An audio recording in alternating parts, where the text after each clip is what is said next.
Vamos inmediatamente a Londres con el camarada Eury Cabral. Buenos días, Eury, adelante. Buenos días, Julio, buenos días a todo el equipo, buenos días a todo el país. Como siempre, inicio mis palabras dando gracias a nuestro Dios Todopoderoso, a Jesús, mi Señor, mi Salvador y mi guía. Inicio con la palabra de Dios, segunda de Tesalonicenses 3:16. Que el Señor de paz les conceda su paz siempre y en todas las circunstancias. Que el Señor sea con todos ustedes. Y empiezo con este versículo precisamente a propósito de lo que está aconteciendo, de lo que aconteció ayer en la nación norteamericana, en el Capitolio. Este acontecimiento, desde mi punto de vista, lo que hace es confirmar que el presidente Donald Trump evidentemente no es un estadista, ni ha ejercido como estadista, ni ha asumido su condición como tal. Cuando él ganó en el 2016, en noviembre del 2016, yo escribí un artículo diciendo que Donald Trump era un peligro para todos, era un peligro para los Estados Unidos, para el mundo, para los sectores que incluso lo apoyaban, y que al final de cuentas iba a mostrar que era un candidato que no representaba realmente el cambio en la orientación de la política. Se había convertido en este populista que lógicamente una sociedad como la norteamericana, que había pasado por muchas situaciones, un gobierno de los demócratas que había logrado desde el punto de vista de la economía fortalecer una clase media que le exigió más de lo que tenía que exigirle, y que lógicamente cuando usted hace algo bueno, la gente quiere algo mejor y te exige al bueno, y a veces no valora exactamente lo que ha logrado. Eso fue lo que pasó con Donald Trump. En vez de los norteamericanos continuar con el modelo que había creado Barack Obama y elegir a Hillary Clinton como presidente, eligió a Donald Trump como una forma de que, bueno, superar lo que el presidente Barack Obama había consolidado y logrado.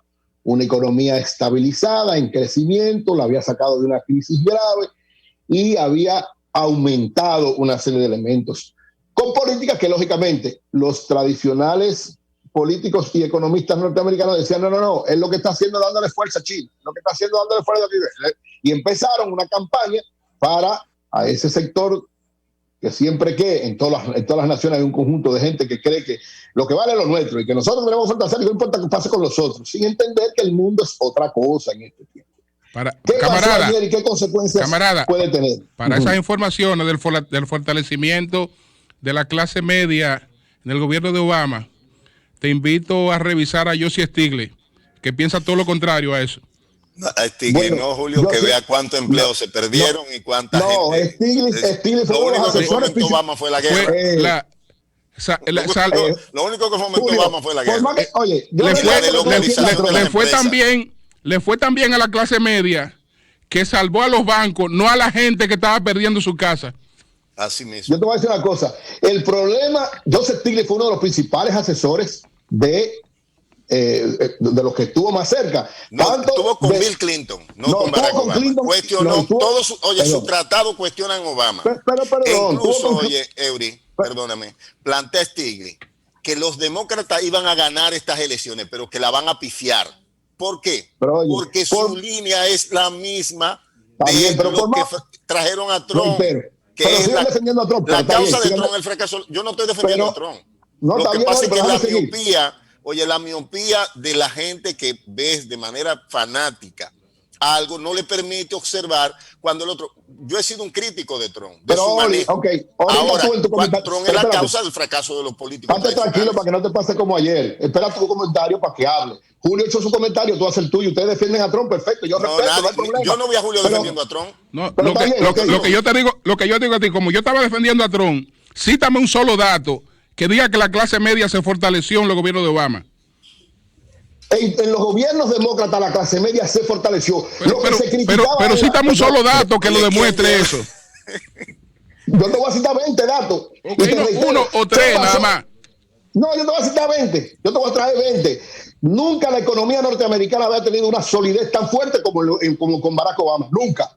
Salió de la crisis más grave que dejaron los republicanos y logró consolidar la economía norteamericana en su momento más importante. Entonces, ¿qué fue lo que pasó? Que la gente entendió que las cosas iban a seguir y creyó en Trump. Señores, Trump es un contrasentido de la historia. Trump es un líder que no merecía ser presidente de los Estados Unidos. Señores, Donald Trump lo que hizo fue retrotraer la historia del mundo. Tú sabes lo que un presidente que no respetaba ni siquiera a su propio gabinete, que no respetaba ni siquiera a su propia esposa, que no respetaba ni siquiera a la minoría, que es una de las que más aporta en términos económicos. Lo de ayer, o sea, un presidente que pierde unas elecciones, que hace 30 reclamos a organismos que siempre han funcionado, porque los norteamericanos, una de las cosas que tienen es que siempre sus estructuras han funcionado. Hace 30 reclamos, los 30 le dicen que no. Señor, un presidente que es capaz en un estado donde evidentemente Georgia ganaban los republicanos, perdieron. Él llama al gobernador, al responsable que dice, presidente, yo soy el que estoy aquí, yo soy el que conozco esto, perdimos, no dé más vuelta, perdimos, no, haga lo que usted quiere. Señores, eso no es un estadista. Lo que pasó ayer es la muestra de que Donald Trump no es un estadista y no podía seguir. Yo no sé si Biden lo va a hacer bien, tal vez lo haga peor, es posible. Yo siempre dije, incluso escribí un artículo diciendo, lo bueno de las elecciones norteamericanas es que perdió Trump y lo malo es que ganó Biden, porque Biden también es una situación especial. Pero hermano, un país como Estados Unidos no merecía un presidente como Donald Trump. No importa cuántos votos ya he sacado, no importa, señores, no lo merecía por sus acciones, porque la Biblia lo dice muy claro, por sus hechos los conoceréis. Es los hechos que hablan por la gente. Entonces, los hechos concretos es que hoy Estados Unidos está en su peor situación en toda la historia. Y lo de ayer es la culminación de eso. Y lógicamente, si Estados Unidos actúa como siempre ha actuado, si no se convierte en una república bananera, como decían algunos, porque ayer yo no vi a nadie, ¿verdad?, diciendo en Estados Unidos la embajada norteamericana no podía intervenir porque no hay embajada norteamericana. Pero hubiese sido en otra nación, en Venezuela, en Cuba, en Nicaragua, pasa algo como pasó ayer. ¿Y qué hubiera hecho Estados Unidos? Entonces, mostró lo que precisamente es ese presidente que han tenido que no se ha correspondido con la realidad de la historia de esa nación y con la actualidad del mundo en este momento. Yo creo que esta situación va a conllevar a que es el tipo de liderazgo populista, irracional, que no entiende la política, que se quiere poner por encima de los partidos y de las estructuras, que incluso usa de manera utilitaria, porque varios de los, incluso hasta de los jueces, o de los gobernadores, o de la gente que eran de Donald Trump, le han dicho, no, Mike Pence es la muestra más clara, señores. Mike Pence creció su estatura histórica, se convirtió en un real líder, Mike Pence, el vicepresidente. ¿Por qué? Porque el vicepresidente, incluso por eso lo acusó Trump de traidor, pero el vicepresidente tiene sentido de la historia y sabe lo que es el respeto de las instituciones. Cuando él lo llama y le dice, mire, usted no puede aceptar que ganó Biden. Yo no puedo estar por encima de las instituciones, presidente. O sea, eso es lo que es un líder, eso es lo que es un estadista. O sea, Mike Pence se creció ante la historia y probablemente tiene muchas perspectivas políticas con esa actuación del día de ayer. Actuó como debe actuar un líder de verdad. Señores, si usted, aunque sea el presidente, aunque llámese como se llame, aunque sea quien sea, a todo el mundo le llega su momento. El momento, o sea, si Donald Trump sabe que ha hecho 30 asuntos en sitios donde incluso él ha puesto jueces y le han dicho, no, usted perdió.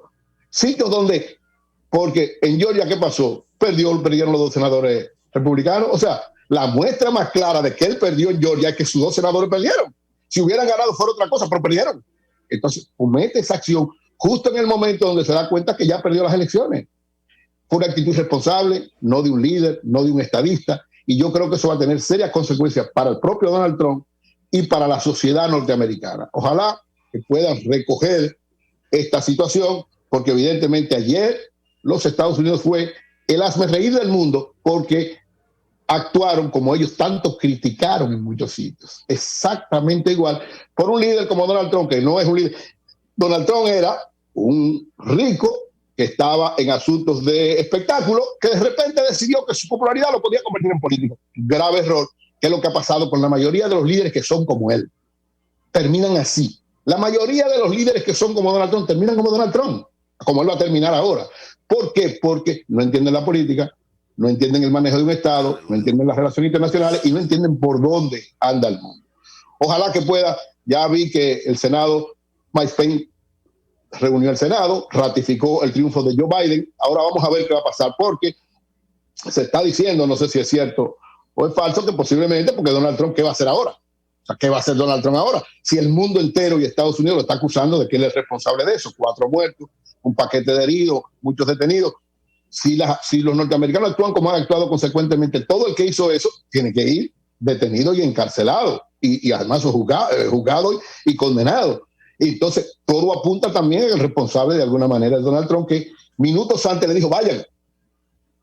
Una situación de un líder con absoluta irresponsabilidad. Ojalá que puedan superar esta etapa los Estados Unidos. En el caso de República Dominicana, miren, comparto lo que decía Julio desde el punto de vista económico de la rueda de prensa de ayer. A mí me llama la atención 2 cosas. La primera, la ausencia del gobernador del Banco Central. Yo estaba viendo las imágenes, no lo vi, no sé si estaba ahí, creo que no. Yo no estoy en Santo Domingo, yo estoy en el Reino Unido, pero vi la rueda de prensa, la seguí completa. Y aunque el presidente habló varias veces del gobernador y le dio las gracias, me llamó la atención su ausencia. Y me llamó la atención su ausencia desde mi punto de vista, aparte de que creo que es un error estar alardeándose de que el déficit en vez de 11 que iba a ser es 7, pues un error. Eso no tiene ninguna lógica en una situación como esta de recesión. Pero me llamó la atención el presidente dijo que históricamente las reservas internacionales llegaron casi a 11,000 millones de dólares, las reservas internacionales, a 10,600. ¿Quién debe decir eso? ¿Y quién debe ser el alarde y la explicación? El gobernador del Banco Central. Por eso me preocupa, me llama la atención su ausencia en esa Eury, escúchame, pero debo decirte que el Banco Central ayer emitió un documento coincidente con eso. El Banco Central ayer emitió un documento diciendo que las reservas internacionales pues han tenido un crecimiento histórico. El Banco Central de la República Dominicana informa que las reservas internacionales superaron los 10,750 millones al cierre del 2020, siendo este el nivel más alto de las reservas internacionales. Es decir, aunque él no estuvo ahí, el Banco Central publicó un documento totalmente coincidente con lo que se informaba allí. Pero me llama más la atención de por qué entonces no estuvo el gobernador del Banco Central en la rueda de prensa. Con más razón. Todo el mundo sabe por qué es. Porque ahí no hubo explicación, pero todo el mundo lo sabe. Es por la cantidad de dinero que ha entrado por el endeudamiento. Tal vez por eso lo dijeron y no pudieron hacer más alarde ahí por eso. Porque todo el mundo sabe. Es que realmente ha habido una política. Señores, en medio de esta crisis, ¿ustedes creen que es verdad que las reservas internacionales van a subir porque subieron? Todo ese dinero es por la cantidad de los 4, 5, 6 mil millones de dólares que ha cogido prestado en estos 4 meses el gobierno, que están en el Banco Central, porque entran al Banco Central y después van a lo que tienen que ir. Pero no es que ha habido una política específica en medio de la recesión para aumentar las reservas. No es verdad, eso es un eufemismo. Por eso, desde mi punto de vista, ahora, reconoce estos factores. Incremento de las remesas. Pero espérate, Ori, aguántate. Incremento de las exportaciones y más de 2,000 millones de nuevas inversiones. Pero, Ori, tranquilo.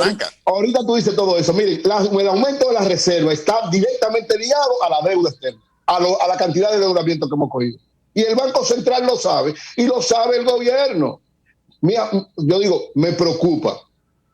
Puede ser que verdad, que ellos lo iban a decir que él se excusó porque no quería estar o porque tenía tal vez otras, lo que fuese. Ahora, llama la atención, señores. 2 cosas: que no estuviera el gobernador del Banco Central, y segundo, que el presidente hiciera tanto alarde a propósito del gobernador del Banco Central, que no estaba ahí. Porque si tú le estás alardeando, él debe estar contigo ahí, pienso yo. Todo el mundo sabe que hay 2 visiones en el gobierno, que ese es el grave problema de los gobiernos del PRD, PRM, que es lo mismo, ¿verdad? PRD, PRM, el PRD de aquel tiempo, el PRM de ahora. Hay 2 visiones de cómo hacer las cosas. Una visión de los fiscalistas y una visión de los monetaristas, que son, hasta ahora no se ha mostrado claramente, pero en el presupuesto se mostró. Ustedes no vieron nunca a nadie que esté alrededor del Banco Central defendiendo aquel presupuesto inicial donde era un desastre con los impuestos. Porque el gobernador del Banco Central y los que están alrededor de él saben que en un momento de crisis usted no puede estar trabajando de esa manera. Usted tiene que ser más abierto, más flexible, no tan exigente ni tan fiscalista. Lógica elemental. Entonces, la rueda de prensa de ayer muy buena, datos muy interesantes, que han reorientado, que han bajado los gastos, perfecto, muy bien, correcto. Ahora, me llama la atención la ausencia del Banco Central y me llama la atención la visión de usted decir que el principal logro es que un déficit que iba a ser de 11 lo dejó en 7. No, eso no es logro específico ni nada de qué hacer alarde. ¿Qué sí es importante? Que se han mantenido las políticas de apoyo. Eso sí es correcto. Eso sí yo lo valoro, lo he valorado permanentemente y ayer el presidente le dio mucha importancia a eso, de que los programas sociales, a pesar de la situación, se van a mantener. Eso sí es correcto. Eso sí es lo que decíamos, hemos estado diciendo. En situaciones como esta es Keynes la orientación. Lamentablemente, aunque duela, el keynesianismo dice que el Estado es que tiene que hacer una serie de elementos importantes. Por ahí es que tiene que ser la orientación. Y Keynes dice, lo que conocemos a Keynes, lo que dimos política económica 1, sabemos que en momentos como este, la tendencia no debe hacer alarde por reducción del gasto. Hay que ampliar el gasto. Ahora, saberlo hacer. Pero el gasto, tanto el gasto de inversión, el gasto de capital, todos los gastos en sentido general, bien manejados, tienen que aumentarse para dinamizar la economía. Eso es lo correcto. Lo correcto no es hacer alarde porque hemos hecho una reducción del gasto. Creo que es incorrecto. Finalmente, miren, esta es una etapa y yo creo que ahí el gobierno también va a tener que jugar un papel importante desde el punto de vista de la superintendencia de bancos y de una serie de elementos. Según la información, en estos 8 meses se ha incrementado de manera extraordinaria la cantidad de préstamos que han tomado, sobre todo las pymes. Porque los préstamos, en un momento como este, son importantes ¿para qué? Primero, para poder mantener a las empresas. Segundo, para poder hacer algunas nuevas inversiones. Y tercero, para readecuarse a la nueva situación. Es decir, si usted va a trabajar por la vía digital, ya no es la oficina, ahora es reforzar el internet. Ya no es una serie de elementos que tenían que ver con el local. Ya es otra cosa. Ya hay una serie de situaciones que conllevan, por eso los préstamos. Entonces yo creo que en esta orientación de la cantidad de préstamos, dice que el sistema financiero en este periodo ha otorgado alrededor de 50.597 millones entre marzo y noviembre por la pandemia. Se duplicó con relación a ese mismo periodo en el 2019, que es lógico. En el 2019 la economía estaba funcionando, estaba en crecimiento, estaba bien. En el 2020, la pandemia ha tumbado la economía y la tendencia de todo el mundo cuando tiene una situación crítica es ir a coger prestado. ¿Por qué digo que hay que tener un poquito de cuidado? Primero, en este caso la superintendencia de bancos junto con el sistema financiero, si no hay facilidades importantes para esos préstamos, puede haber un aumento grande de la morosidad bancaria y eso es peligroso en este tiempo. Entonces hay que ver, el gobierno, yo he estado diciendo, no lo sentí ayer, no lo he sentido en ningún momento, una actitud clara de un plan concreto, directo hacia las pymes en este momento. Todavía no lo he sentido. No sé si lo hay, puede ser que sí. Han habido algunas situaciones especiales de facilidades, pero un plan concreto, así como se hizo con el turismo, así como se hizo con Zona Franca, así como se hizo con las mujeres, que vi que un decreto especial para hacerle una policía especial. Es decir, las pymes necesitan algo especial. Señores, las pymes necesitan esa muestra. Ese aumento de los préstamos es una especie de espada de Damocles, porque si en una situación donde tú no puedes rápidamente, con toque de queda, con todas las cosas que nos quedan todavía, porque nos queda todavía un tiempecito largo en medidas fuertes, si usted no puede rehabilitarse rápidamente, no va a poder pagar esos préstamos, y a eso se va a unir que usted no va a poder pagar la luz, usted no va a poder pagar internet, usted no va a poder pagar el local, usted no va a poder pagar a los trabajadores, y yo reitero que si no hay un plan claro y directo hacia ayudar a las pymes, aquí va a haber una quiebra generalizada en la República Dominicana de pymes que puede afectar la revitalización de la economía. Ojalá que el gobierno haga un plan específico en torno a las pymes. Cambio y fuera.